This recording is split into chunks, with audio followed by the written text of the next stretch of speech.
शाह ने चला ऐसा दाव कि अखिलेश के पीडीएफ फॉर्मूले पर लगी सीधी चोट। वाराणसी में 4 मुख्यमंत्रियों की बैठक, पूर्वांचल से लखनऊ तक भाजपा का शक्ति प्रदर्शन। सपा के पीडीएफ फॉर्मूले में आ गई भयंकर दरार, भाजपा की सोशल इंजीनियरिंग का बड़ा असर। अब पंचायत चुनाव नहीं, सत्ता पर कब्जे की रणनीति शुरू। शाह की हर चाल बन रही मास्टर स्ट्रोक। अमित शाह के लगातार 2 बार दौरे से अखिलेश के पीडीएफ फॉर्मूले की हिल गई नींव। दोस्तों, यूपी की राजनीति में इस वक्त जबरदस्त गर्मी है। पंचायत चुनाव से पहले सियासी गलियारों में ऐसा तूफान उठ चुका है जिसकी धमक सिर्फ लखनऊ तक नहीं, बनारस से लेकर दिल्ली के दरबार तक गूंज रही है। भारतीय जनता पार्टी ने मिशन पंचायत और आगामी विधानसभा चुनावों के लिए सियासी बिसात बिछा दी है और इस बार निशाना सीधा है समाजवादी पार्टी का पीडीएफ फॉर्मूला। गृह मंत्री अमित शाह मैदान में उतर चुके हैं। कुछ दिन पहले लखनऊ पहुंचे शाह ने ऐसी चाल चली जिसने अखिलेश यादव की नींद उड़ा दी।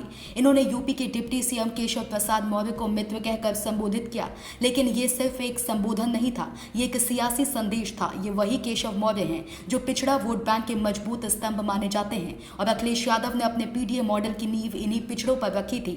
अमित शाह ने सिर्फ मौर्य को गले नहीं लगाया, इन्होंने अखिलेश के पूरे जातीय गणित को हिलाकर रख दिया। लखनऊ की सियासी चाल के बाद अमित शाह सीधे पहुंचे प्रधानमंत्री नरेंद्र मोदी के संसदीय क्षेत्र वाराणसी, जहां एक और बड़ा मास्टर स्ट्रोक चला। मौका था 25वीं सेंट्रल जोनल काउंसिल की बैठक का, लेकिन असली मकसद था पूर्वांचल की जातीय राजनीति को साधना। इस बैठक में सिर्फ यूपी नहीं बल्कि एमपी, छत्तीसगढ़ और उत्तराखंड के मुख्यमंत्री भी मौजूद रहे।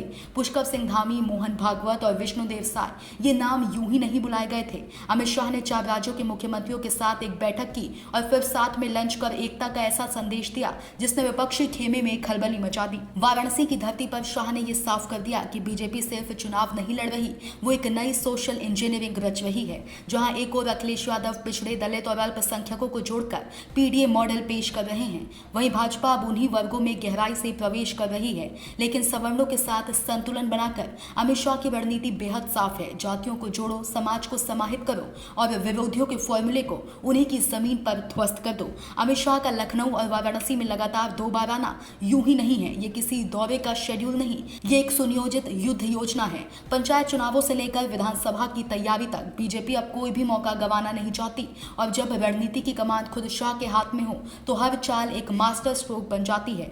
यूपी में जातियों का सवाल जितना अहम है उतना ही अहम है उसे साधने की कला का।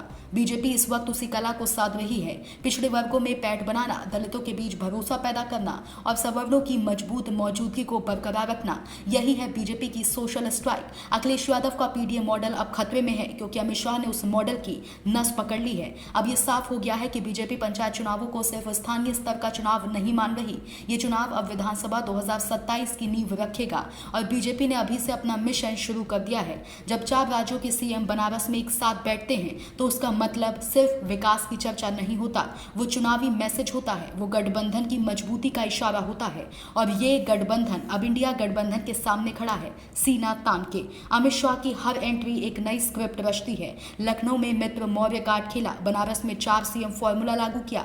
अब नजरें टिकी हैं कि अगली चाल क्या होगी, लेकिन इतना तय है पीडीएफ फॉर्मूला अब खिसकने लगा है और भाजपा का मिशन अब रंग पकड़ने लगा है। ये सिर्फ चुनाव की कहानी नहीं है, ये सत्ता के सिंहासन पर दोबारा कब्जा जमाने की तैयारी है।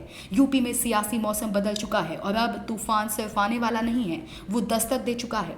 कहते हैं जिसने यूपी की जातियों को पढ़ लिया वही लखनऊ की गद्दी तक पहुंचेगा और लगता है अमित शाह ने किताब पढ़ भी ली है और उसकी नई स्क्रिप्ट भी लिख दी है। Bureau report, DK Tripathi, Saam TV digital. Subscribe करें साम टीवी, क्योंकि हम आ गए हैं अब आपके बीच, दिखाएंगे सत्ता के वादों और अपराधियों के एक एक कारनामे की हकीकत।